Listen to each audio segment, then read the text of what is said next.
Oke, mungkin bisa kita mulai ya. Assalamualaikum warahmatullahi wabarakatuh, teman-teman. Mas Iqbal sudah siap?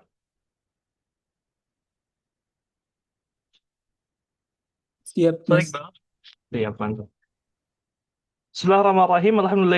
Alhamdulillahi wa kafa wa salatu wassalamu ala rasulihil mustafa wa ala alihi wa ashabihi wa man iktafa amma ba'd. Alhamdulillah alamin. Kita kembali bertemu di Sahwa QSC gitu ya, Quran Study Club. Yang insya Allah akan menjadi wasilah buat teman-teman semua gitu ya untuk berinteraksi lebih dalam, berinteraksi lebih intens dengan Al-Quran, dan juga menjadi wasilah bagi kami para fasilitator di Sahwa untuk kemudian eh, mendebar jala-jala kebaikan gitu ya. Jadi jariah buat saya, buat Mas Iqbal, dan buat teman-teman Sahwa yang lainnya. Salawat serta salam semoga senantiasa tercurahkan pada junjungan kita Nabiullah Muhammad SAW beserta keluarganya, sahabatnya, dan semoga kita termasuk diberikan gitu ya oleh Allah Subhanahu wa taala kesempatan untuk menjadi umat yang sabit, umat yang teguh, berpendirian, istiqomah di atas jalan beliau dan para sahabatnya hingga akhir hayat kita masing-masing. Nah, tanpa berpanjang kalam, sebelum kita memulai sesi QSC pada hari ini, saya ingin mempromosikan beberapa hal terlebih dahulu ya. Jadi ada beberapa pariwara, teman-teman. Pertama bahwa saat ini Sahwa sedang mengadakan pula program light gitu ya, di mana di sini kita meluangkan waktu 2 jam, satu setengah sampai 2 jam untuk mendiskusikan isu-isu apa ya, isu-isu hangat gitu ya, isu-isu terkini atau mungkin isu-isu yang seringkali kita nggak nggak aware dengan hal tersebut, tapi sebenarnya itu cukup fundamental di dalam membentuk pola pikir dan pola perilaku kita sebagai seorang Muslim. Nah, insya Allah di Sahwa Light ini sudah berjalan ya semenjak awal Agustus kemarin, dan yang paling paling dekat pada hari ini gitu ya sebagai penutup dari rangkaian Sahwa Light 3 ini. em, ada sesi bersama Ustazah Kamila Yasmin dengan judul Jika Rasulullah Hidup Hari Ini Akankah Beliau Disebut Feminis? Nah, judul ini dipilih karena banyak sekali narasi yang mengatakan bahwasanya dakwah yang dilakukan oleh Rasul merupakan dakwah yang bersifat emansipatoris. Sehingga bolehlah kita kategorikan apa yang didakwakan oleh Rasul Shallallahu Alaihi Wasallam memiliki nilai-nilai atau spirit yang sama dengan apa yang dibawa oleh kelompok feminis di era modern. Nah, kita akan menguji premis tersebut di malam hari nanti gitu ya. Jadi bagi teman-teman yang tertarik untuk mengikuti sesinya bisa mengunjungi link.id/akademi sahwa atau bisa menggunakan QR code ini untuk mendaftar. Itu yang pertama. Nah, yang kedua bahwasanya em, sebentar. Mana ya?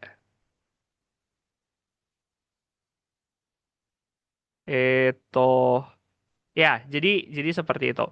Nah, kedua sebenarnya Sahwa itu sedang mengadakan Girls Night Out, tapi saya ternyata tidak punya posternya, jadi saya pariwarakan lewat mulut saja gitu ya. Teman-teman bisa cek Instagramnya Sahwa atau link.id Akademi Sahwa bahwa insya Allah di akhir bulan ini Sahwa akan memiliki kajian spesial untuk teman-teman akhwat, jadi safe space buat akhwat mengenai relevankah CV ya, dalam proses ta'aruf di masa kini gitu ya. Jadi teman-teman di situ bisa ngulik-ngulik gitu ya kepada Ustazah Kamila Yasmin dan Ustazah Anissa Arumlati. Sebenarnya masih oke nggak sih gitu ya proses ta'aruf di era modern, masih relevan nggak sih? Masih relevan nggak sih tukar-tukaran CV di era modern gitu ya? Udah kayak mau lamar kerjaan aja. Dan sebenarnya seperti apa CV yang masih relevan gitu ya di era modern ini? Insya Allah itu akan dibahas di sesi barusan. Nah, terakhir, em, Sahwa Quran Study Club ini kan sifatnya terbuka dan gratis ya buat teman-teman. Tapi kalau misalkan ada teman-teman yang mau menyalurkan sebagian hartanya, cila.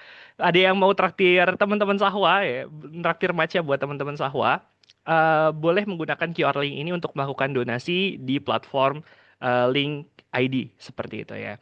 Nah, mungkin itu aja teman-teman pariwara dari saya. Hari ini insya Allah kita akan melanjutkan pembahasan mengenai suratul Fatihah. atau Ummul Quran yang ternyata kemarin kita cuma bisa membahas sampai basmalah saja. Nah, insya Allah hari ini akan dilanjutkan oleh Ustadz Iqbal. Mungkin langsung saya berikan saja stage-nya kepada Ustadz Iqbal. Tafadhol Mas Quran, Ustadz. Jazakallah khairan pada Mas Juan. Apakah suara saya terdengar, teman-teman? Jelas, Alhamdulillah. Alhamdulillah. Baik. Bismillah, alhamdulillah, salatu wassalamu ala rasulillah wa ala alihi wa sahbihi wa wala la hawla wa la quwata illa billah. Alhamdulillah, pada pagi hari ini kita sama-sama berkumpul di salah satu majelis yang insya Allah semoga kita berharap kepada Allah Subhanahu wa taala berkahi perkumpulan kita pada pagi hari ini, yang insya Allah yang Rasulullah SAW pun memberikan janji pada orang-orang yang berkumpul. Ya mungkin kita tidak berkumpul di satu majelis ilmu, satu tempat gitu di Baitin min Buyutillah, tapi kita berharap berkahnya tetap ada, malaikat tetap menaungi kita. Kita berharap saja kepada Allah Subhanahu Wa Taala ada keutamaan-keutamaan orang-orang yang hadir dalam majelis ilmu, apalagi kita membahas terkait Al-Quranul Karim. Teman-teman sekalian yang dirahmati Allah, sebelum kita mulai, mungkin kita baca terlebih dahulu ya surat Al-Fatihah yang ya kita baca minimal 17 kali dalam sehari ya. Namun karena kita tujuannya untuk mentadaburi, alangkah baiknya kita baca lagi surat Al-Fatihah pada pagi hari ini. Boleh next Mas Juan, surat Al-Fatihahnya. Baik, saya bacakan. Teman-teman juga boleh masing-masing sendiri baca atau mengikuti bacaan saya. A'udzu billahi minasyaitonir rajim. Bismillahirrahmanirrahim. Alhamdulillahi rabbil alamin. Ar-Rahmanir Rahim. Maliki yaumiddin. Iyyaka na'budu wa iyyaka nasta'in. Ihdinas siratal mustaqim. صراط الذين أنعمت عليهم غير المغضوب عليهم ولا الضالين. Baik, teman-teman. Saya bacakan dulu mungkin terjemahannya ya, biar kita lebih paham ketika saya menyampaikan makna. Sorry, kita akan bahas di sini cuma satu ayat aja sebenarnya. Dan sebenarnya kalau saya kemarin itu berniat untuk membahas, oke, banyak sekali. Ternyata, aduh sayang sekali kalau dilewatkan banyak sekali informasi-informasi yang mendetail dari satu ayat dari surat Al-Fatihah ini. Ya, mungkin pembahasannya lebih ke tadabbur ya, tidak yang teknis-teknis banget kalau saya ya. Baik, ayat yang kita bahas pada pagi hari ini adalah Alhamdulillahi Rabbil Alamin. Ini ada yang berbeda pendapat para ulama, apakah Bismillah itu termasuk atau tidak. Kalau saya langsung mengambil di sini yang ayat pertama Alhamdulillahirabbil alamin. Kenapa? Karena hadis yang kita kenal, ini salah satu pendalilan para ulama juga. Hadis yang kita kenal itu kan qasamtu qasamtu sholata baini wa baina abdi. Ya, eh, aku membagi sholat itu menjadi dua, doa ibadah itu menjadi dua. Nah, itu dalilnya bahwa Al-Fatihah itu permulaannya Alhamdulillah. Nama, sorry, awal awal kata, awal hadisnya itu dikatakan Fa idza qala 'abdi alhamdulillahi rabbil alamin. Hamidani 'abdi. Nah, itu awal hadisnya. Ketika hambaku mengucapkan alhamdulillahi rabbil alamin, hambaku telah memujiku. Nah, Nabi Shallallahu Alaihi Wasallam tidak mengatakan apabila sorry, Allah Subhanahu Wa Taala, ini hadis qudsi ya. Allah Subhanahu Wa Taala berfirman, apabila hambaku mengucapkan Bismillahirrahmanirrahim, enggak, langsung Alhamdulillahirabbil alamin. Apabila hambaku mengucapkan Alhamdulillahirabbil alamin, hamidani abdi, hambaku telah memujiku. Nah, ini yang menjadi dalil kenapa saya lebih condong ke situ, mengatakan bahwa Alhamdulillah Rabbil Alamin adalah ayat pertama dari surat Al-Fatihah. Oh, jadi kurang dong 7 ayatnya. Enggak, ada bagian yang dipotong sebenarnya di sini nanti. Ya, nanti akan jadi 2 ayat. Oke, kita tidak akan bahas di situ dulu. Kita akan bahas lebih lanjut terkait ayat ini. Dari kata yang pertama dulu, alhamd. Ya, hamd itu artinya, ya, teman-teman boleh lihat ya. Dia menggabungkan 2 makna sekaligus. Hamd itu pujian dan syukur. Ya, menggabungkan 2 hal ini sekaligus. Jadi tidak bisa dipisahkan. Makanya Allah Subhanahu wa taala tidak mengucapkan al-madhu dan juga asyukru. Tapi yang digunakan alhamdu karena mencakup 2 hal ini sekaligus. Pujian. Ya. Nah, apa itu pujian? Pujian biasanya teman-teman eh, diberikan kalau kita melihat sesuatu yang mengesankan, indah, dan nggak harus reaktif itu. Nggak harus ada, nggak harus karena perlakuan orang lain kepada kita. Dan bisa kepada benda mati sekalipun. Ya, itu pujian. Misalnya kita ngelihat di jalan mobil bagus. Ya, kita puji, "Wih, bagus banget mobilnya." Ada atau outfitnya bagus ya. Outfitnya bagus banget. Kamu bagus banget outfitnya, tampilannya hari ini. Ya, jadi eh, ke orang bisa, benda juga bisa. Yang nggak ada kita di jalan tiba-tiba, terima kasih ya, terima kasih bro, terima kasih bro. Jalan di di di keramaian tiba-tiba terima kasih, nggak bisa. Ya karena emang nggak cocok. Seharusnya kita muji saja, ya karena kita melihat sesuatu yang mengagumkan. Adapun syukur, ya kita berikan kepada orang-orang yang sudah memberikan sesuatu kepada kita atau memberikan kenikmatan atau kebaikan kepada kita, dan itu ya sifatnya balasan.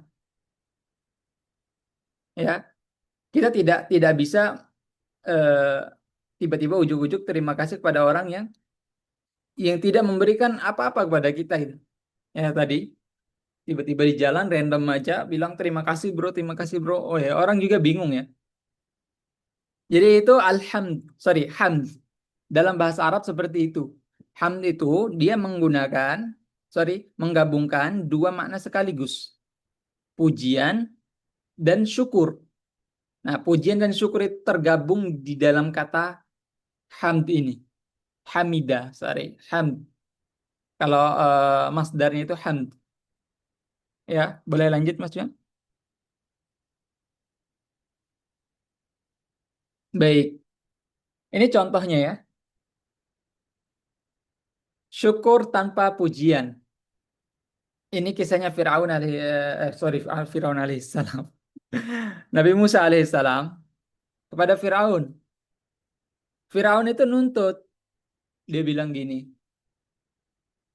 Di dalam surat surat Asy-Syu'ara ayat 18. Qala alam nurabbika fina walidan wa labitha fina min umurika sinin. Seperti kisah yang kita ketahui bahwa Nabi Musa alaihissalam itu pernah diasuh Firaun. Nah, Firaun itu nuntut terima kasih.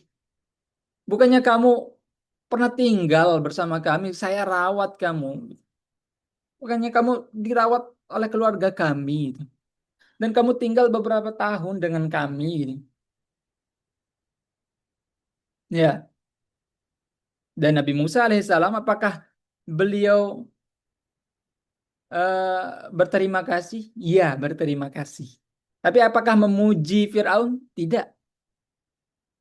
Jawabannya ada di ayat ke-22.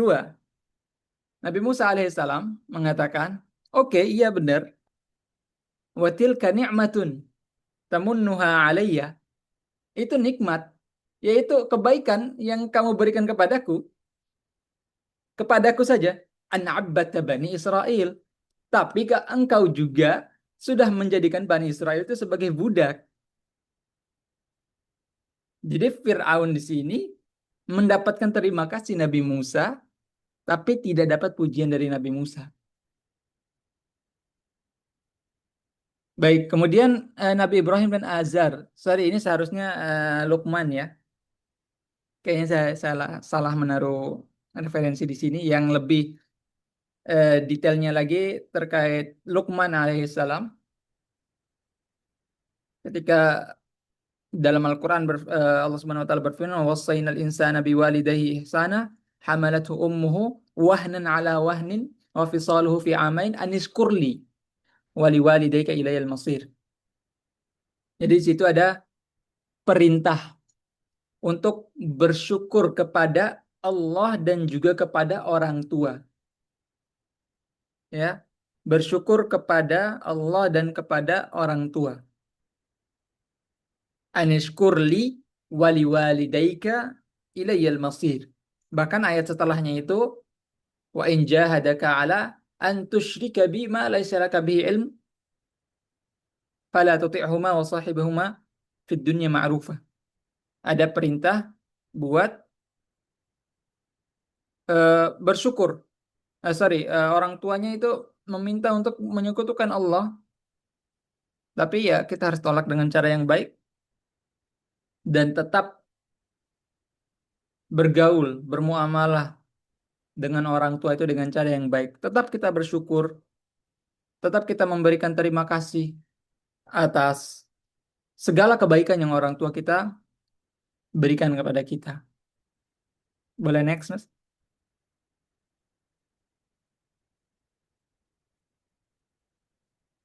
Baik. Di sini kata alhamdu. Ya, alhamdu di sini sedikit berbeda kalau kita lihat dari segi gramatikalnya juga nanti. Itu menggabungkan pujian atas zat Allah dan syukur atas nikmat Allah Subhanahu wa taala sekaligus. Jadi kita gabungin dua hal ini sekaligus nih. Ketika kita mengucapkan alhamdu, ya, kita sedang memuji Allah Subhanahu wa taala, zatnya, pribadinya Allah Subhanahu wa taala, dan juga kita sambil memikirkan nikmat-nikmat yang Allah Subhanahu wa taala sudah berikan kepada kita. Tapi beda kalau kita mengatakan al-madhu lillah. Ya, madh itu artinya pujian juga,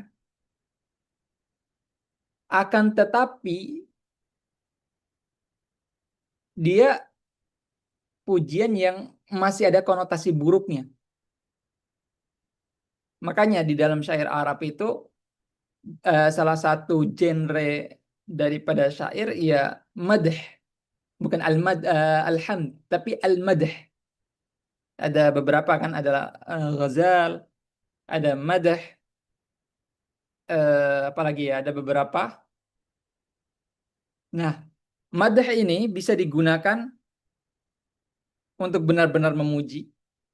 Seperti Hasan bin Thabit radhiyallahu taala anhu memuji Rasulullah sallallahu alaihi wasallam dan membela agama Islam di situ. Atahjuhu wa lastalahu bikuf'in fasyarrukum wa li khairikum al-fida'u. Ya, kemudian madah juga ini digunakan pada zaman Islam, bahkan sebelum Islam juga, setelahnya Abbasiyah juga, Umayyah juga masih digunakan untuk memuji para raja, bahkan sampai zaman sekarang itu masih digunakan untuk memuji raja. Ya, kalau buat muji presiden saya nggak tahu ya. Mungkin ada di sini yang bikin syair buat presiden atau bikin lagu mungkin. Ya, itu bentuknya madah. Asal Bapak senang, dibikin. Atau mungkin di kibarkan benderanya mungkin, fotonya mungkin, ya. Itu bentuk madah. Pujian yang bisa jadi itu tidak tulus. Yang penting ya muji aja. Kemudian tidak reaktif. Jadi nggak harus nunggu nunggu kebaikannya dulu kalau kita mau mengucapkan alhamdulillah. Nggak harus ada nikmat dulu. Ya, ini bisa bisa inisiatif kita. Inisiatif kita. Kita akan lihat nanti ada penjelasan lebih detailnya. Kemudian kenapa nggak di ini aja, nggak dicampur aja al-madhu wa syukru? Kenapa nggak digabungkan sekalian aja? Nanti akan ada penjelasan lebih detail juga. Dan menerapkan prinsip retorika atau ada boleh next dulu Mas, sebentar saya mau lihat ini selanjutnya. Oh belum deh, boleh deh saya jelaskan dulu berarti sebelum ini. Baik, tadi kenapa Allah Subhanahu Wa Taala tidak menggunakan al-madhu wa syukru lillah? Ya, itu aja. Di dalam bahasa Arab, teman-teman, khairul kalam ma qalla wa dalla. Sebaik-baik ucapan itu yang sedikit tapi bermakna, memberikan kejelasan, memberikan petunjuk. Ya, jadi di sini Al-Quran nggak mau ribet-ribet. Ya Allah Subhanahu Wa Taala dengan segala keilmuannya, dengan ilmunya memberikan kata al-madhu, sorry alhamdu. Sini Allah Subhanahu Wa Taala tidak menggabungkan al-madhu wa syukru lillah, pujian dan syukur kepada Allah. Enggak. Kemudian menerapkan prinsip retorika Arab. Aksarul kalam fil ma'ani al-awazim. Menggunakan satu kata merangkum dua konsep. Ya ini saya jelaskan tadi ya. Boleh next Mas? Baik, kita sedikit bahas tentang eh, bagian nahu dan balaghahnya. Nahu itu tata bahasanya itu ya seperti yang kita ketahui ya tata bahasa Arab, dan balaghah ini retorikanya bagaimana orang Arab itu menyampaikan apa yang terlintas di pikirannya melalui kata ataupun kalimat. Ya, kata ataupun kalimat. Jadi ada yang diperindah kalimatnya, ditambah-tambahin misalnya kata yang mirip, itu namanya jinas. Ya, wa yauma yaqumu wa yauma taqumu as-sa'atu yuqsimul mujrimuna ma labithu ghairu sa'ah. Sa'ah di situ diulang dua kali dengan makna yang berbeda. Atau tauriyah, ngeles. Ya, dia saudariku. Oke, iya benar saudari. Saudari sesama muslim. Nah, itu padahal bukan saudari kandung. Nah, itu bentuknya tauriyah. Seperti itu, teman-teman. Itu balaghah, itu ilmu retorika dalam bahasa Arab memperindah. Nah, kita analisis analisis ayat Al-Quran tadi, alhamdu, kata alhamdunya saja. Boleh next? Mas? Oke. Kenapa Allah Subhanahu wa taala menggunakan isim alhamdu? Ya, ini saya jelaskan sendiri dulu isim ya. Isim itu mudahnya kata benda, udah. Mudahnya kata gitu. Kata benda mudahnya. Meskipun tidak sama persis ya, fiil juga tidak selalu kata kata kerja. Ya, mudahnya itu isim itu kata benda. Kalau fiil kata kerja. Contoh kalau ada kata soh atau uf dalam Al-Quran. Amin yang kita baca. Dia dalam bahasa Arab itu artinya isim. Dia ismu fi'lin. Tapi kalau kita terjemahkan artinya soh, uskut. Ya, jangan berisik, diam. Atau amin. Ya Allah kabulkanlah. Itu kata dia, kata perintah. Jadi nggak selalu isim dan fiil itu ya, isim itu kata benda dan fiil itu kata kerja, nggak selalu. Tapi kita mudahkan, kita simpelkan, sederhanakan, isim itu kata benda karena memang sebagian besarnya begitu. Oke, isim, teman-teman, dia tidak terikat oleh waktu. Ya, kata alhamdu di sini tidak terikat oleh waktu. Dia permanen, abadi. Ya, dia nggak butuh waktu. Misalnya saya katakan HP, udah. Kita nggak nanya kapan, nggak bisa. Nggak bisa nanya HP itu kapan, nggak bisa. Karena memang ya tidak ada indikasi waktunya di benda. Tidak bisa kita katakan kapan. Ya, dan juga dia independen. Independen itu dia tidak membutuhkan pelaku, nggak ada pelakunya. Kalau kita katakan pulpen ya pulpen aja, nggak bisa kita katakan siapa. Pulpen ya pulpen aja. Ya berbeda dengan fiil. Kalau fiil itu pertama terikat oleh waktu,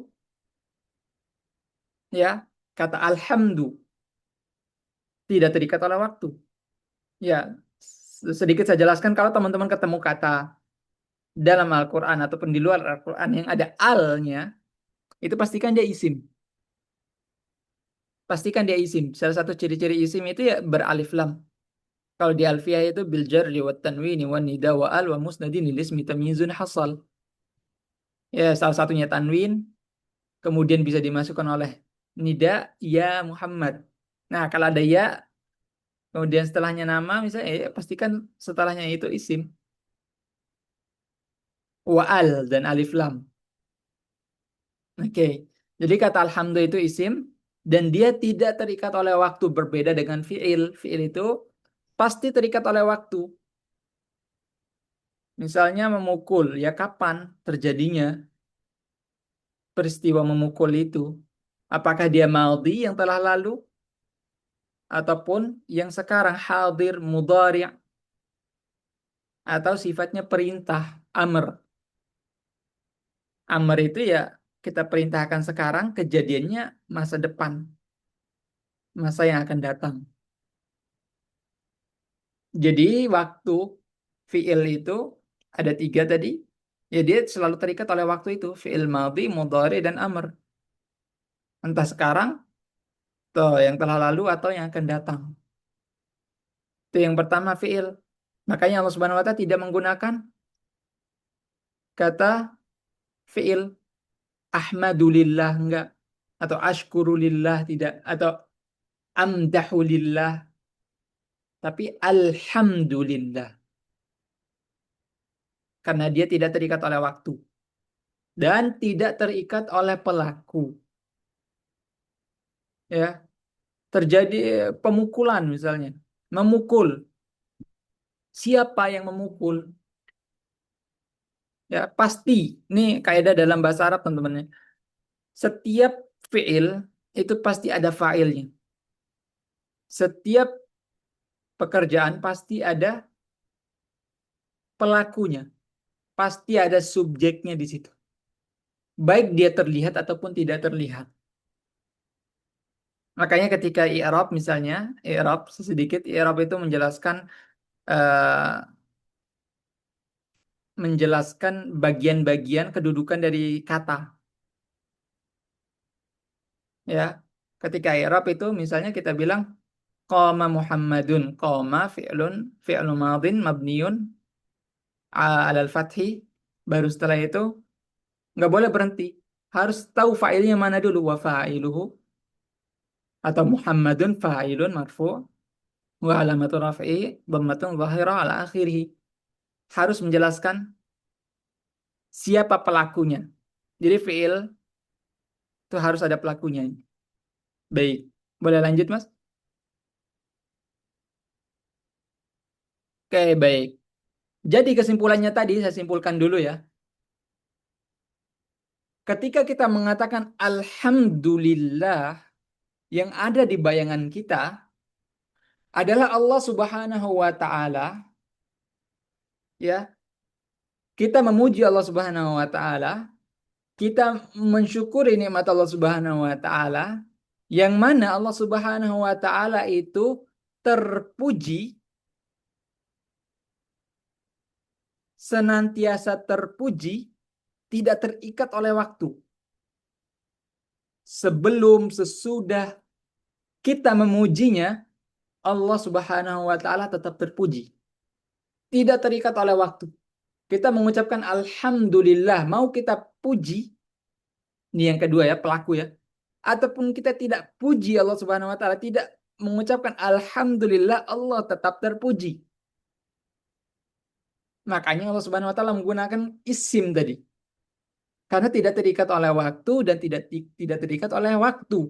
Saya tidak terikat oleh waktu dan tidak pelaku. Jadi kapanpun Allah Subhanahu wa taala itu tetap terpuji, tetap terpuji di hadapan makhluknya.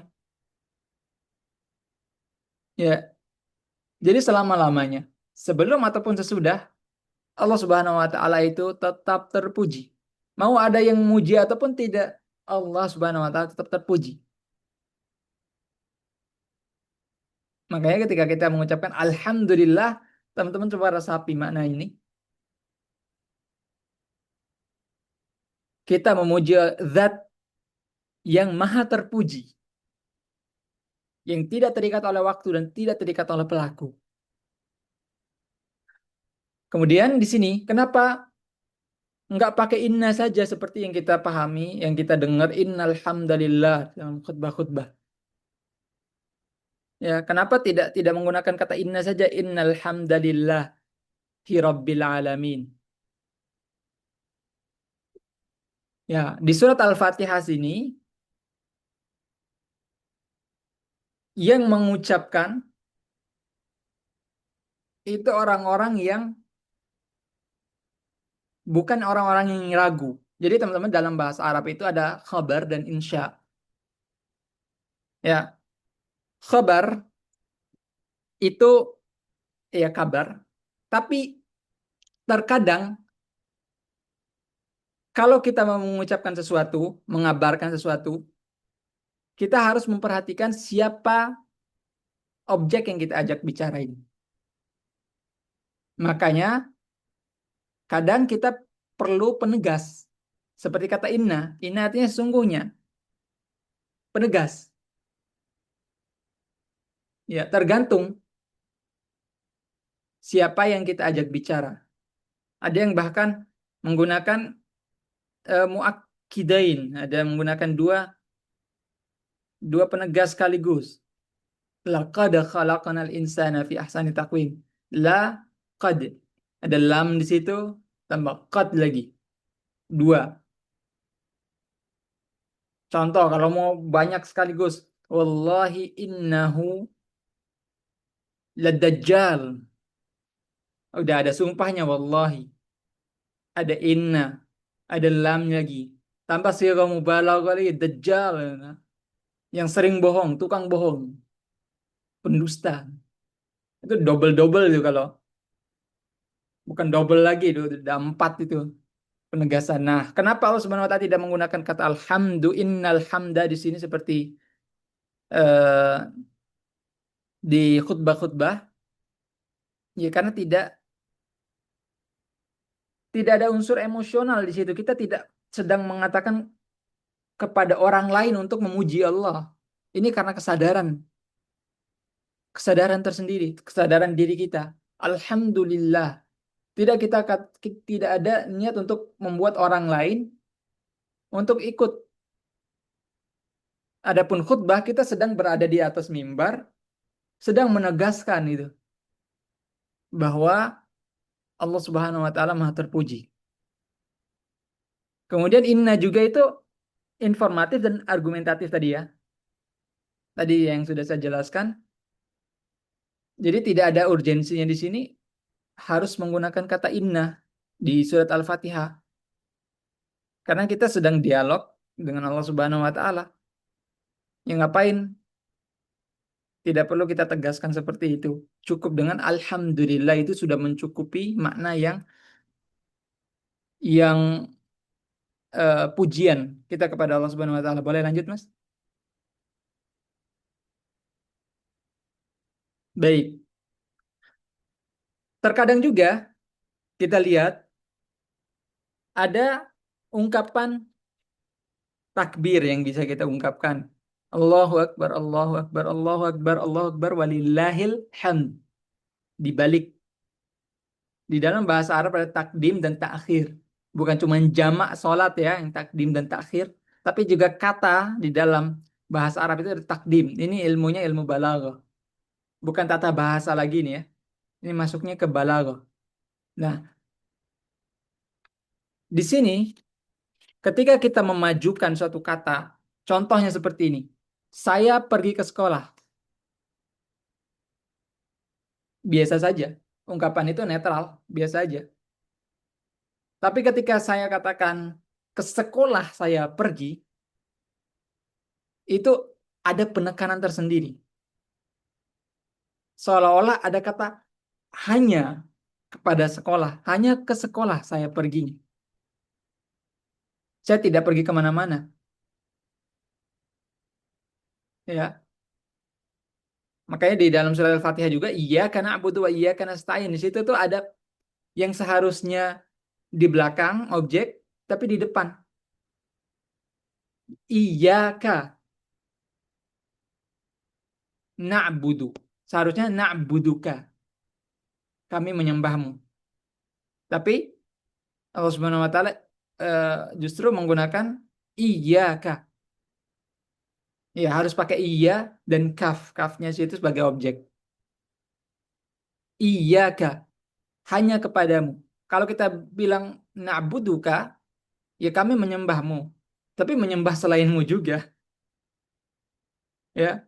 Jadi nggak harus ada kata hanya di situ. Nah, makanya lillahil hamd, ya. Kata lillahil hamd di sini Allah Subhanahu wa taala justru menggunakan kata alhamdu yang lebih netral di sini. Fokus kita kepada pujian.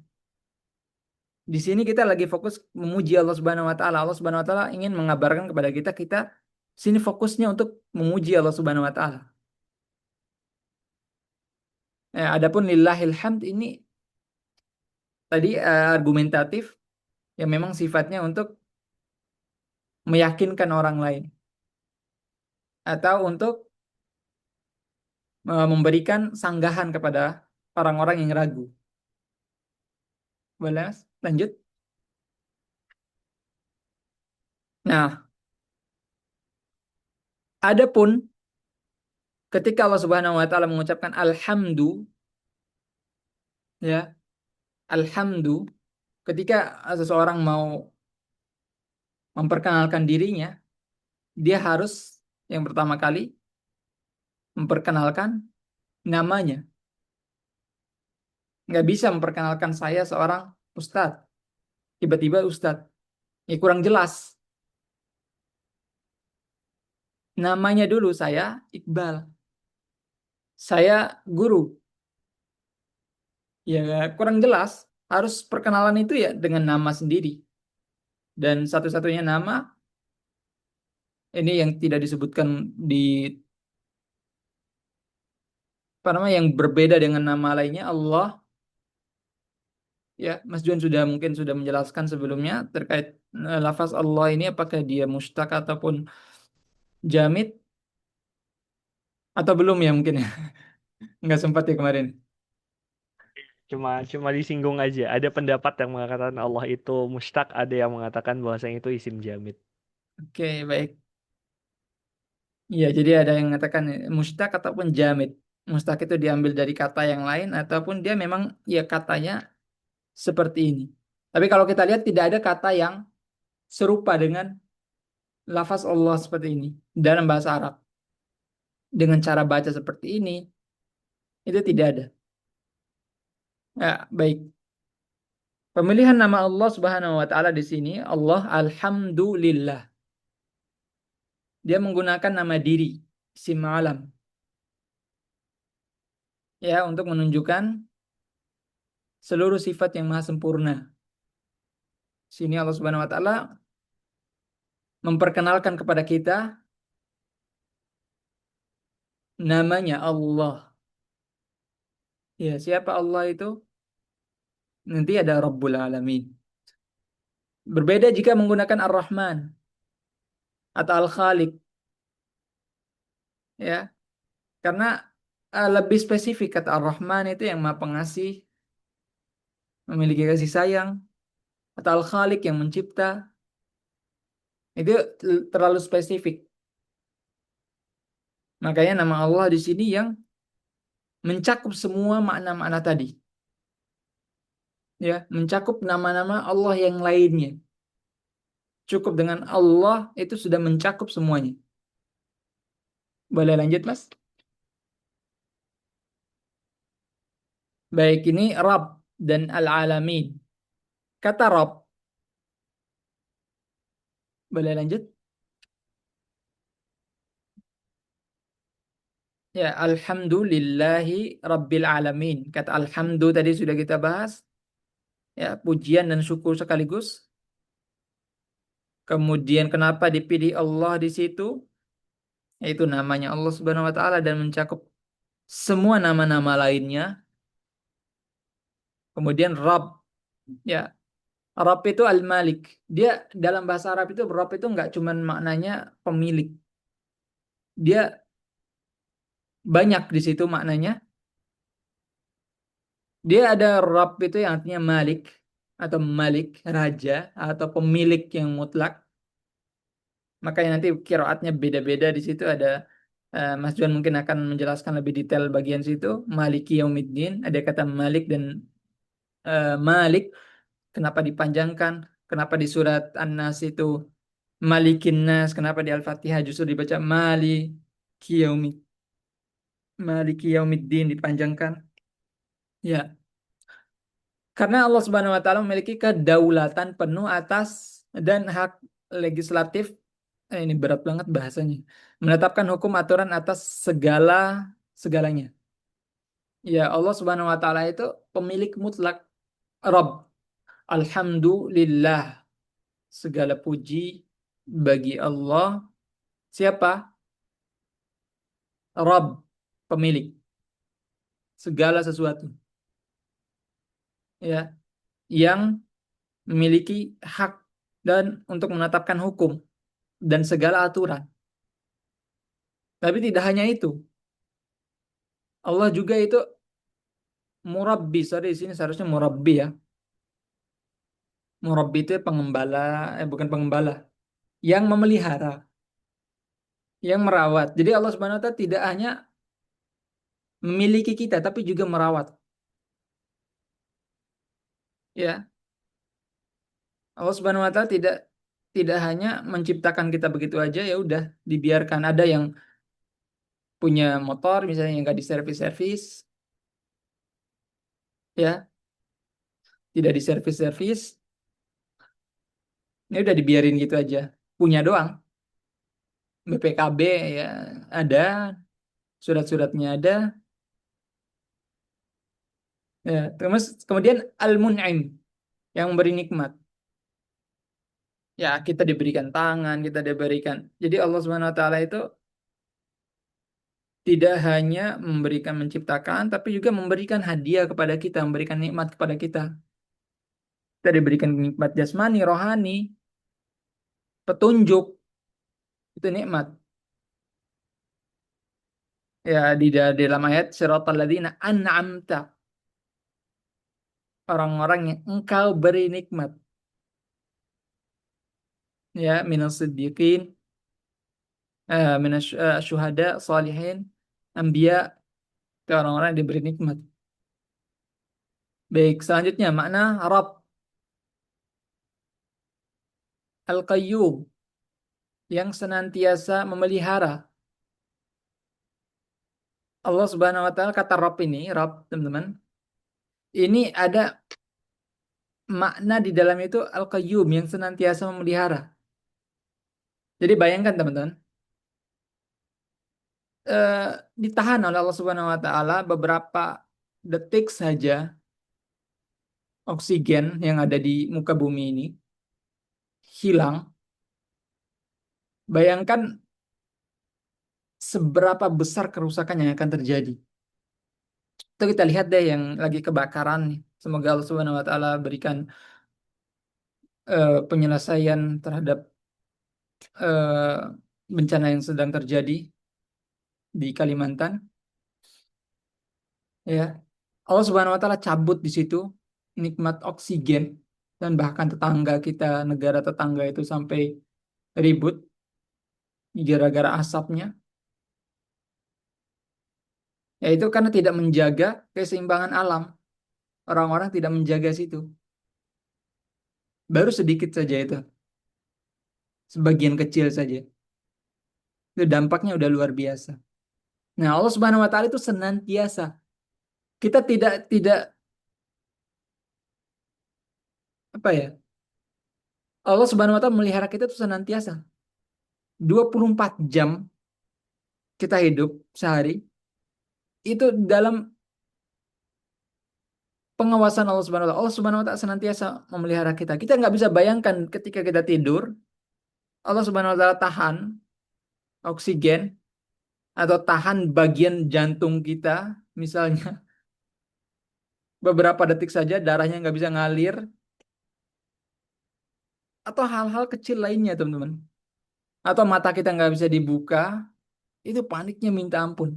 Nah, Allah Subhanahu wa taala itu senantiasa menjaga kita, senantiasa memelihara kita di situ.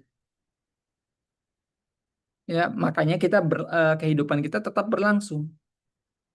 Kemudian as-sayyid, sayyid ini artinya tuan, yang memiliki otoritas, perintah. Jadi yang memiliki segalanya tadi, ya memang sudah seharusnya untuk memerintah, memberikan perintah mutlak. Dia yang memberi, dia yang memiliki, dia yang memberikan hadiah, dia yang menjaga, ya dia yang harusnya yang berhak memberikan perintah. Ya, alhamdulillahi Rabb. Allah di sini adalah Rabb. Ya, segala puji bagi Allah Rabb. Dia yang menjaga, dia yang mengatur, dia yang menghidupkan, dia yang mematikan, dia yang memiliki perintah. Makanya ketika kita baca alhamdulillahi Rabbil alamin. Baik, boleh next, Mas.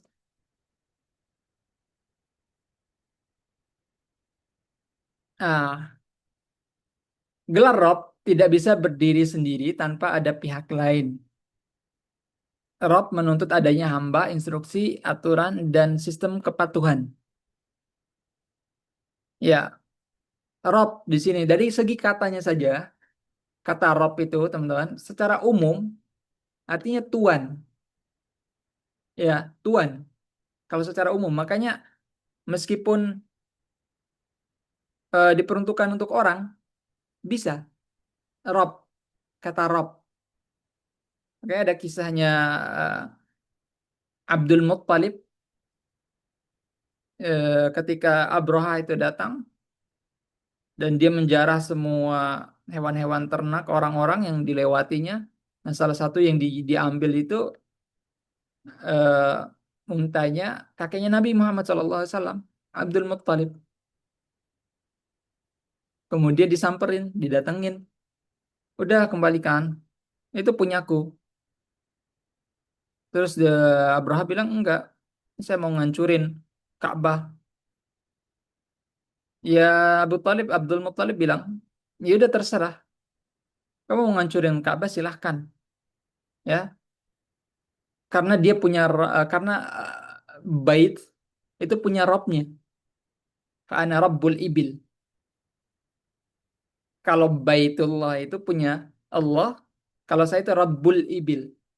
Saya pemilik daripada unta, unta ini. Ya, terserah kamu mau ngancurin Ka'bah, ya dia punya robnya sendiri, dua pemiliknya sendiri yang akan menjaganya. Karena saya pemilik dari unta-unta, ya saya yang berhak untuk mengambil di sini. Ya, ana Rabbul Ibil. Amal bait falahu Rabb yahmi. Dia memiliki Rabbnya sendiri yang akan menjaganya. Baik, boleh lanjut, Mas? Ya, Rabb sebagai gelar relasional, kita sebagai Allah Subhanahu wa taala sebagai raja dan kita sebagai hambanya. Yang mana ya ada aturan hukumnya di dalamnya yang harus kita patuhi. Jadi ketika kita mengatakan bahwa Allah Subhanahu wa taala adalah Rabb kita, ya kita konsekuensinya kita mematuhi aturan-aturan yang Allah Subhanahu wa taala berikan kepada kita. Dia yang menciptakan, dia yang memelihara, dia yang menjaga, dia yang memberikan nikmat, ya aturannya juga harus kita patuhi. Itu sudah jadi konsekuensi. Tidak bisa kita mengatakan kepada, misalnya kalau ada hamba sahaya atau kita yang menjadi hamba sahaya, tolong ambilkan ini. Nggak mau. Udah kita sebagai hamba, kita yang diberi nikmat, kita yang di ini, diperintah nggak mau. Ngikutin aturan nggak mau. Ya, ya sudah seharusnya. Jangankan hamba, karyawan pun itu harus mematuhi atasannya. Ya ada relasi seperti itu.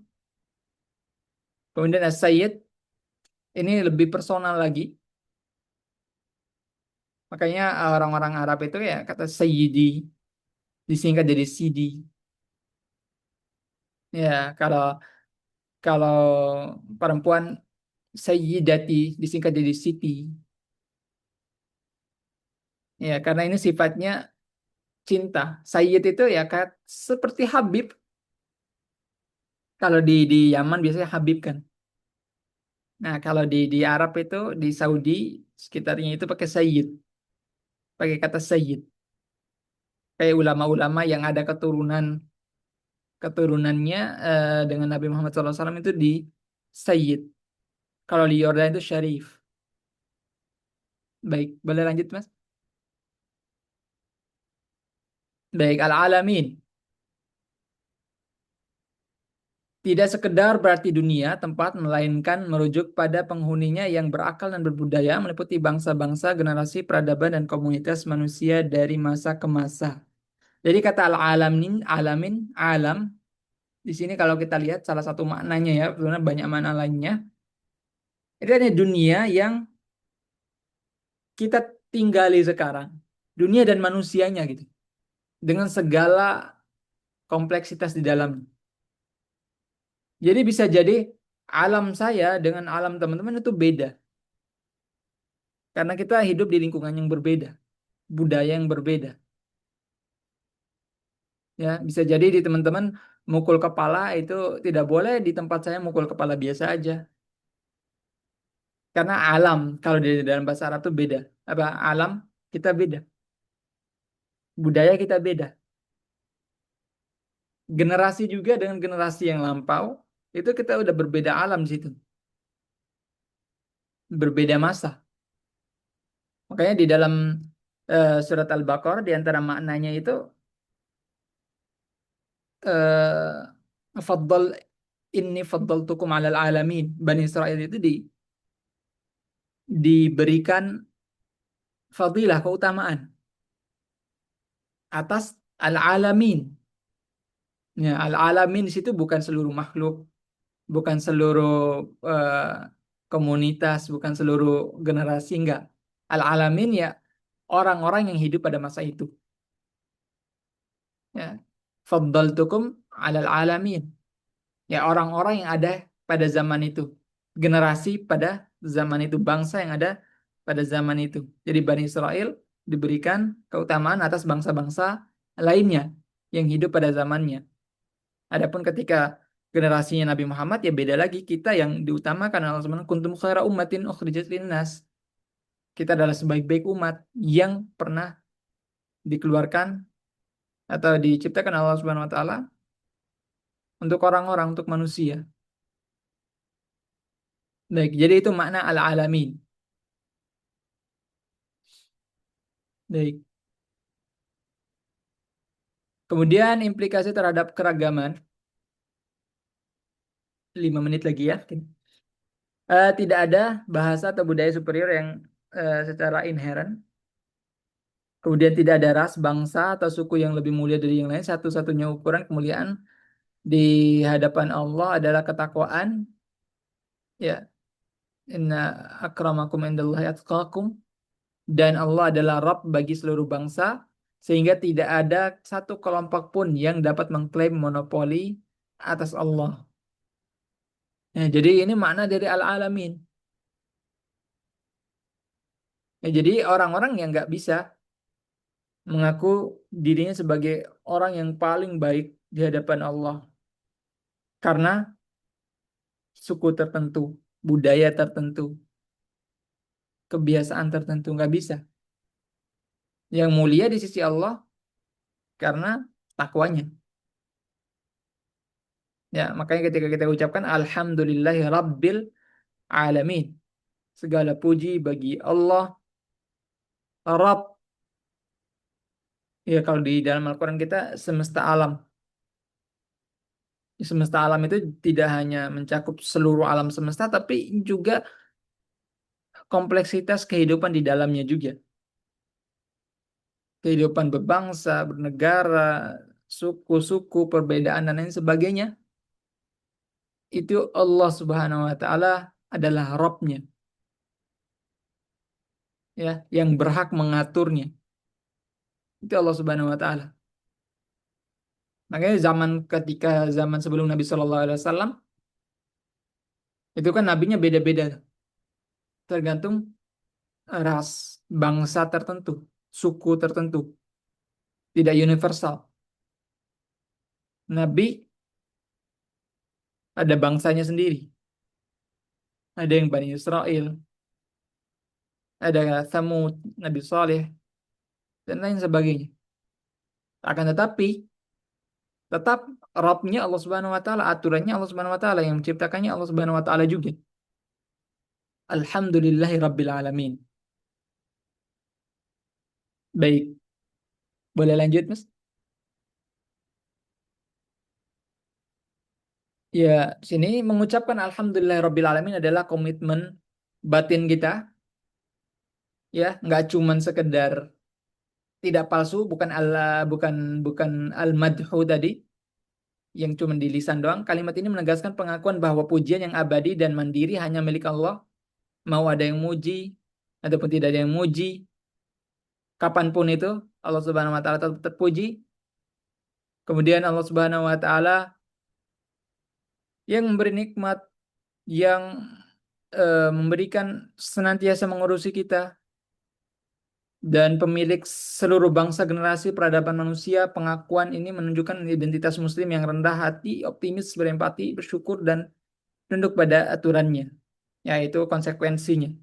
Ketika kita memuji Allah Subhanahu wa taala yang memiliki segalanya, kita mengakui semua kebaikannya, kita dan mengucapkan alhamdulillah itu tanpa ada apa namanya? Tanpa paksaan, tanpa tendensi apa-apa, kita murni karena memuji Allah Subhanahu wa taala, dan ya sudah menjadi konsekuensi kita akan taat kepada Allah Subhanahu wa taala. Kalau kita sudah cinta, kita sudah memuji dengan ketulusan hati, kita akan taat. In kuntum tuhibbunallah fattabi'uni. Itu ya, kalau kita ada cinta Allah ya kita akan otomatis ngikutin perintah Rasul yang Allah Subhanahu wa taala utus. Ya, dan juga mungkin rendah hati, optimis, berempati, bersyukur, dan tunduk pada aturannya. Ya, boleh next, Mas? Ya, terima kasih. Sudah selesai. Mungkin saya kembalikan kepada Mas Jun. Ya mantap memang.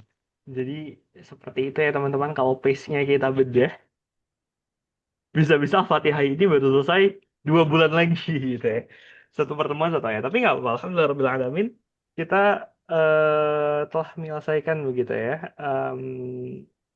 Tadabbur dari kata atau dari kalimat Alhamdulillahirabbil alamin gitu. Jadi ternyata banyak sekali makna-makna yang tersembunyi yang banyak kita lewatkan gitu ya. Ketika kita baca Alhamdulillahirabbil alamin karena kita menganggap itu sebagai hal yang oh ya udah biasa aja. Segala puji bagi Tuhan semesta alam. Padahal sebenarnya ketika kita bedah gitu ya, kita bedah dari segi balaghah, dari segi apa namanya? Insya, dari segi bahasa Arab seperti itu, dari segi nahwu,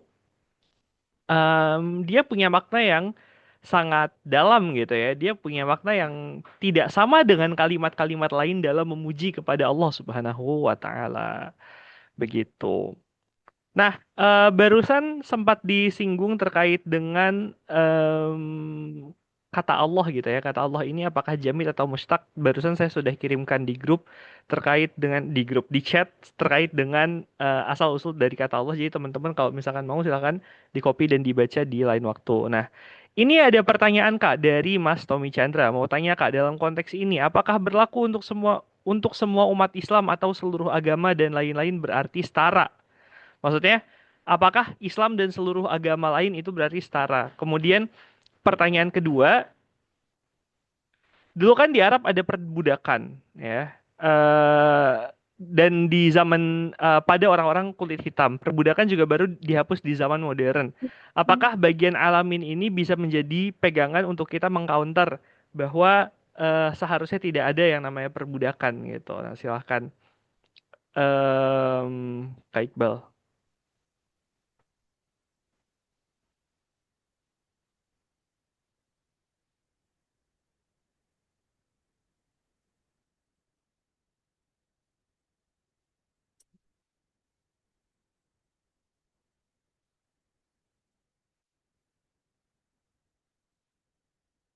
Eh, Tadi pertanyaan pertamanya apa tadi, Mas? Apakah Pertanyaannya adalah, kalau begitu, apakah Islam dan seluruh agama itu berarti setara? Agama lain itu berarti setara. Sorry Kak, ini aku bantu jelasin izin. Oke, Maksud silakan, pertanyaanku itu silakan. apa kan? Karena kan di Indonesia konteksnya apa lagi ya? Aku kan sebagai minor yang lagi OTW kan. Aku membawa, berarti kan pengalaman, pengalaman personalku dalam belajar agama kan. Aku sering melihat bagaimana eh, kaum minoritas itu ditindas gitu kan. Dan berarti kan kalau menggunakan konsep alamin ini kan seharusnya mereka tidak melakukan itu karena kan semuanya setara di mata Tuhan. Karena banyak yang menggunakan itu untuk ya kita berbeda makanya kamu layak untuk ditindas karena kayak gitu loh kita mengkategorikan sesuatu berbeda misal seperti LGBT dan lain-lain lalu kita membenarkan penindasan yang atas nama itu aku melihat banyak hal seperti itu terjadi. Terima kasih. baik. Ya, kalau kita lihat ayat yang sudah saya baca juga tadi, inna akramakum indallahi atqakum. Ya, kalau mungkin dari segi penciptaan kita setara semua. Ya, kita setara semua. Dari segi penciptaan Allah Subhanahu wa taala tidak memberikan kelebihan dan kekurangan karena agama, karena suku, karena bangsa. Akan tetapi tetap Allah Subhanahu wa taala juga berfirman, "Inna dina indallahil Islam." Ya, agama yang ada di sisi Allah adalah Islam. Makanya tidak hanya konsep alaminnya saja yang kita ambil, tapi Rob sekaligus Rabbul Alamin. Ya, konsekuensinya kalau kita mengatakan Rabbul Alamin, perintahnya juga harus kita ikuti, aturannya juga kita ikuti. Ya, akan tetapi kalau kita lihat, oh bagaimana kalau orang-orang yang melakukan persekusi atau menindas agama lain? Ya kita lihat apakah Allah Subhanahu Wa Taala memerintahkan demikian gitu. Apakah Allah Subhanahu Wa Taala memerintahkan untuk main hakim sendiri? Apakah Allah Subhanahu Wa Taala memerintahkan untuk membantai karena suku ini atau agama ini? Kita lihat apakah benar demikian? Ya kalau kita lihat ya justru agama Islam itu sendiri yang membawakan kedamaian. Kalau ada hal yang bertentangan dengan itu, ya tidak bisa kita katakan bahwa itu adalah perintah dari agama Islam, perintah dari Rabbul Alamin. Oke, kita lihat sumbernya dulu. Tidak bisa kita menghukumi satu kejadian yang dilakukan oleh pemilik agama tertentu, lalu kita menilainya sebagai keseluruhan syariatnya. Ya, tidak adil kalau kita melihatnya secara demikian saja. Dan tidak adil juga kalau kita katakan semuanya sama. Karena semua agama juga mengklaim dirinya benar masing-masing. Ya, kalau kita mau memaksakan buat oke semua agama sama, ya justru kita bikin agama baru di situ. Kita bikin agama paham yang baru di situ. Yang mana agama-agama lain saling mengklaim ini saya yang benar, saya yang benar, saya yang benar. Tiba-tiba datang enggak semuanya benar. Nah, makanya itulah ideologi yang baru, pluralisme tadi. Ya, ini bukan menghargai keberagaman, tapi menyeragamkan. Udah baik-baik aja, nggak bisa. Kita punya batasan tersendiri, dan kita meyakini Rabbul Alamin, ya, aturan yang berhak diikuti ya Allah Subhanahu Wa Taala. Adapun kalau ada orang-orang yang tidak mengikuti atau melenceng dari situ dengan melakukan penindasan, nggak bisa. Kita katakan itu aturannya Rabbul Alamin. Ya, jangan sampai kita menuduh agama Islam sebagai agama penindas gara-gara kelakuan orang-orang yang tidak menjalankan syariat Islam dengan benar, hanya menggunakan emosi, termasuk LGBT juga, persekusi dan lain sebagainya. Ya, Islam punya aturan tersendiri bagaimana cara memperlakukan mereka, tidak dilakukan oleh orang-orang sembarangan, tidak mengambil apa namanya, mengambil langkah sendiri. Ada aturan-aturan yang harus dilewati, harus dipatuhi di situ. Oke, mungkin semoga bisa menjawab tadi ya. Kemudian pertanyaan kedua tadi Mas Juan, maaf. Mungkin sebelum kita beranjak ke pertanyaan kedua, supaya lebih jelas aja, saya mau menambahkan sedikit terkait dengan masalah apakah kalau dengan demikian artinya semua agama atau semua kelompok itu sama saja di mata Tuhan? Tentu enggak. Itu tidak sama gitu kan. Apa namanya? Kata Allah, la yastawiyanil a'ma wal basir, ya kan? eh Terus apa lagi? Wala sam'a wala, saya lupa ayatnya, tapi intinya tidaklah sama orang yang buta dan orang yang melihat, orang yang tuli dan orang yang mendengar. Maksudnya apa? Artinya orang yang mengikuti jalannya Allah, orang yang mengikuti agama Islam tentu tidak sama dengan orang yang kafir, gitu kan. Tetapi bukan berarti ketidaksamaan itu, ya karena kalau misalkan sama buat apa berislam? Kenapa tidak jadi kafir saja gitu kan? Lawang sama-sama benar. Nah, ini adalah argumen-argumen perennialis yang tentu ditolak dalam Islam gitu ya. Karena kata Allah innad dina indallahil Islam, atau di dalam ayat lain Allah mengatakan wa may yabtaghi ghairal Islam wa may yabtaghi ghairal Islam dina. Nah, gitu ya. Siapa yang mencari agama selain Islam ya tidak akan menemukan gitu kan. Maksudnya dalam artian tidak eh, tidak akan menemukan keridhaan Allah di dalamnya begitu. Atau di dalam ayat lain Allah mengatakan al-yauma akmaltu lakum dinakum wa atmamtu 'alaikum ni'mati wa raditu lakumul Islam madina gitu kan. Pada hari ini telah aku sempurnakan agama kalian, aku ridhoi ini sebagai agama kalian.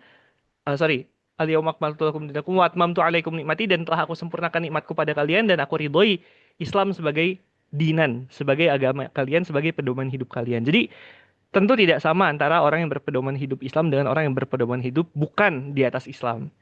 Tapi bukan berarti ketidaksamaan itu menjadi apa ya, hal yang melegitimasi untuk seorang Muslim melakukan tindakan sewenang-wenang terhadap orang yang bukan Muslim misalnya. Karena kata Allah bahkan sebenarnya nggak ada kan paksaan dalam beragama. La ikraha fid din. Nggak boleh kita memaksa orang lain untuk tunduk ke dalam Islam misalnya. Seperti itu dan lain sebagainya. Jadi seperti itu ya Mas Tommy. Kalau dikatakan apakah semua orang itu sama? Tidak, gitu ya. Tidak sama. Tetapi ketidaksamaan itu tidak menjadi justifikasi untuk berlaku sewenang-wenang. Mungkin gitu ya, mudahnya kalau misalkan dari apa yang barusan Ustadz Iqbal katakan. Nah, pertanyaan keduanya adalah, zaman dulu kan ada perbudakan, ya kan? Dan perbudakan secara faktual baru dihapuskan di abad modern, ya kan? Pertanyaannya adalah, apakah kalimat Alhamdulillahirabbil alamin bisa menjadi dalil bahwasanya tidak boleh ada yang namanya perbudakan karena manusia di mata Allah itu sama nilainya, sama merdekanya, tidak boleh dikomodifikasi. Mungkin begitu maksud pertanyaannya. Bagaimana Ustaz Iqbal? Baik. Bahkan sebelum sebelum Islam pun perbudakan itu sudah sangat merajalela ya, tapi Islam itu mengatur di situ. Islam justru mengatur dan bahkan memberikan ganjaran yang besar bagi orang-orang yang memerdekakan budak. Ya mungkin kalau kita lihat secara tidak langsung, Islam itu ya memerintahkan untuk tidak adanya perbudakan karena perbudakan juga kan akibat dari peperangan. Dan Islam memberikan peperangan itu sebagai opsi setelah ditawarkan begini dan begitu. Dan itu pun secara detail lagi gitu. Antara pasukan dengan pasukan tidak boleh membunuh anak, tidak boleh membunuh orang tua, tidak boleh membunuh apa namanya apa sih rohibnya dengan aturan-aturan yang sangat-sangat ketat itu. Ya, jadi jelas Islam di situ kalau bisa dihilangkan perbudakan ya dihilangkan. Fakku raqabah. Ya, di antara apa namanya jalan yang berat itu ada dengan fakku raqabah di dalam surat Al-Balad. Aw yata'amu miskinan dza matrabah. Ya. Itu salah satu langkah Islam atau bagaimana pandangan Islam terhadap perbudakan itu. Ya, tidak hanya kulit hitam sebenarnya. Kalau kita lihat ya karena hasil perang gitu yang diperjualbelikan dan pada saat itu ya memang memang itu menjadi apa ya? Keharusan ya, keharusan perbudakan pada saat itu yang Islam itu memberikan aturan-aturan sehingga membebaskannya. Yang mau diapain? Ya, hasil orang-orang yang ditawan ini. Ya.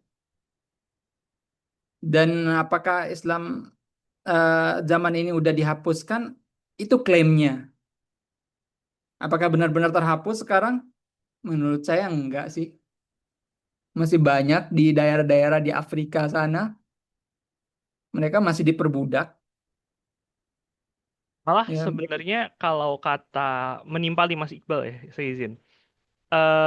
Kata salah satu akademisian ya, Jonathan C. Brown, dia bilang bahwa orang yang berada di dalam perbudakan Islam itu memiliki perlakuan yang lebih baik daripada menjadi bagian daripada masyarakat kapitalis. Karena jadi budak di dalam Islam, Anda punya jam kerja. Kalau Anda bekerja di luar jam kerja, Anda berhak mendapatkan upah. Bayangkan ya budak ya. Budak ini kan kalau misalkan di dalam kacamata zaman dahulu gitu ya, atau bahkan sebenarnya sampai sekarang sih, budak itu kan dilihat sebagai komoditas. Nggak punya, bukan manusia lah gampangnya gitu. Bukan manusia. Tapi dengan datangnya Islam, Islam mengatur adab bergaul dengan budak, itu memuliakan budak luar biasa gitu kan. Dalam artian budak itu dianggap sebagai kuasi manusia, punya punya nilai-nilai kemanusiaan gitu ya. Dia nggak boleh kerja 24 jam sehari buat tuannya. Dia cuma perlu kerja di jam-jam tertentu yang ia sepakati dengan tuannya. Di luar daripada itu dia berhak mendapatkan upah atas pekerjaannya gitu kan dari tuannya. Jadi apa namanya di apa ya istilahnya ya? Sehingga perlakuan bahkan mereka nggak boleh kemudian disakiti, nggak boleh dicambuk, nggak boleh kemudian telat dibayarkan upahnya.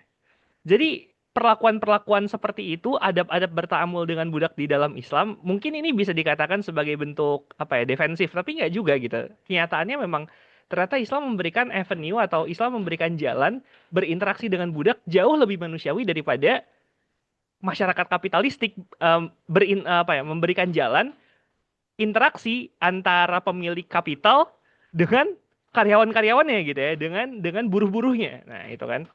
Jadi itu jadi satu kritik sendiri. Makanya kenapa pemahaman mengenai budak di dalam Islam tentu tidak sama dengan konteks perbudakan, misalkan perbudakan Amerika gitu kan. Perbudakan ya di Amerika ya kebanyakan, di Amerika gitu. Itu nggak sama konteks perbudakannya gitu ya. Zaid bin Harithah, tahu ya Zaid bin Harithah? Zaid bin Harithah itu bekas apa? Bekas budak gitu kan. Siapa lagi yang dimuliakan di dalam Islam meskipun dia budak? Salim, Salim Maula siapa? Salim yang penghafal Quran itu, Hmm. Maula Abu Lupa. Hudzaifah ya, kalau nggak salah. Nah itu ya. Jadi apa namanya? eh Ya Abu Hudzaifah nih anaknya orang kaya punya budak namanya Salim gitu kan. Dengan datangnya Islam Salim menjadi mulia gitu dan lain sebagainya. Jadi eh sifatnya emansipatoris justru Islam terhadap perbudakan. Bahkan yang tadinya budak itu bisa terjadi karena misalkan orang terlilit hutang menjual diri jadi budak, di dalam Islam nggak bisa kayak gitu kan. Satu-satunya avenue perbudakan adalah lewat penawanan gitu. Lewat tawanan perang. Tapi kan pintu-pintunya semakin ditutup sementara cara untuk memerdekakan budak justru semakin banyak. Misalnya, Anda melanggar sumpah. Apa kafarohnya? Memerdekakan budak. Anda berjima di siang hari bulan puasa padahal wajib puasa pada hari itu, kafarohnya apa? Memerdekakan budak. Apalagi? Dan banyak sekali gitu ya, kafaroh-kafaroh yang kemudian diperintahkan oleh Allah Subhanahu wa taala untuk ya udah merdekakan budak kalau kamu mau menebus dosamu. Jadi Islam itu justru membuka banyak jalan untuk kemerdekaan, tetapi menutup jalan untuk mencapai perbudakan itu sendiri gitu. Jadi itu yang kemudian harus dipahami terkait dengan perbudakan di dalam Islam. Nah, apakah dalil ini bisa menjadi dalil anti perbudakan? Bisa nggak, Mas? Allahu a'lam. Apakah bisa Allah. atau enggak? Gimana menurut Pak Iqbal? Bisa nggak dalil ini menjadi dalil anti perbudakan? Wallahu alam. Wah, Tidak. tapi Allah mengatakan walaqad karramna bani Adam ya. Allah sudah memuliakan bani Adam, makanya salah satu bentuk pemuliaan kepada bani Adam adalah dengan cara memberikan kepada mereka agensi sebagaimana apa namanya? Sebagaimana fitrahnya mereka diciptakan begitu. Ya, justru ada beberapa kasus juga itu orang yang menjadi budaknya ulama, saya lupa. Justru mereka itu meminta dirinya untuk jadikan budak saja gitu. Ada yang eh, dia sholat malam karena tuannya sholat malam terus, kemudian dijual oleh tuannya. Saya lupa lagi kisahnya siapa ini. Dijual, dia protes, nggak mau sama si Fulan itu karena nggak pernah sholat malam, justru dia yang bangunin budaknya. Dan ya sebegitunya sebenarnya Islam itu memperlakukan budak. Dan perlu kita lihat seperti yang Mas Juan jelaskan tadi, jangan sampai eh, kata budak yang terdefinisikan dalam otak kita itu sama dengan definisi budak yang ada dalam aturan Islam. Ya, kita harus membedakan itu, apalagi dengan aturan modern itu. Ya, banyak sekali perbudakan-perbudakan yang terjadi dengan mengatasnamakan bukan perbudakan gitu. Karena kalau cuma sekedar nama doang ya semua orang bisa klaim ini bukan budak gitu. Ya, fast fashion lah kalau kita lihat, ya, fast fashion kayak Uniqlo dan lain sebagainya itu ya perbudakan juga. Anak kecil di bawah umur mereka diberikan upah di bawah upah minimum, bahkan sangat tidak cukup, dieksploitasi. Ya, itu jauh lebih lebih lebih menyeramkan dibandingkan dengan kata budak yang bagaimana Islam atur gitu. Ya, gitu Mas. Kan sebenarnya banyak banget ulama-ulama yang datang dari background budak nggak sih, Mas? Contoh ya, Ikrimah. Ikrimah yang ahli tafsir itu. Ikrimah Maula Ibni Abbas. Itu bekas budak, ya kan? Atau bin Abi Robah, bekas budak. Hasanul Basri, itu orang tuanya budak. Muhammad bin Sirin, itu bekas budak. Tawus bin Kaisan. Tawus bin Kaisan ini salah satu tabi'in terkenal. Bekas budak juga. Jadi justru banyak gitu ya. Anehnya Islam menjadi komunitas di mana budak itu bisa shine bright like a diamond gitu, di mana nggak ada komunitas lain di dunia ini gitu ya yang bisa menempatkan, yang bisa mempromot status orang yang tadinya budak jadi berada di jajaran apa ya, berada di jajaran nama paling top gitu. Siapa sih sekarang penuntut ilmu yang nggak kenal Hasanul Basri, Muhammad bin Sirin, Tawus bin Kaisan, atau bin Abi Robah? Nggak ada gitu. Semua orang yang belajar ilmu agama pasti mengenal nama-nama itu gitu. Jadi luar biasanya Islam adalah membawa kemuliaan kepada orang-orang yang tadinya berada di bawah apa ya, saya berada di bawah tong yang paling bawah gitu ya, berada di dasar masyarakat. Sekarang nama mereka terangkat sampai setinggi-tingginya gitu. Ya. Coba silahkan cari mana sistem yang bisa mengakomodir apa istilahnya ya, mobilitas sosial sebegitunya selain daripada Islam. Dan itulah bentuk keadilan Allah Subhanahu wa taala, di mana orang itu mulia bukan karena status sosialnya tetapi karena ketakwaannya gitu ya. Kalau Ikrimah, kalau Atha, kalau misalkan Hasanul Basri, kalau Muhammad bin Sirin, kalau Tawus itu tidak bertakwa kepada Allah gitu ya. Ya mungkin mereka bisa merdeka dari perbudakan tapi nggak bakal terkenal atau nggak bakal semulia status mereka sekarang di kalangan para penuntut ilmu gitu kan. Gitu kali ya Mas ya. Oke. Ada lagi pertanyaan teman-teman nih, ada Mbak Hanifah Pertiwi. Udah raise hand dari tadi, silakan Mbak. Terakhir. Asto unmute. Mbak.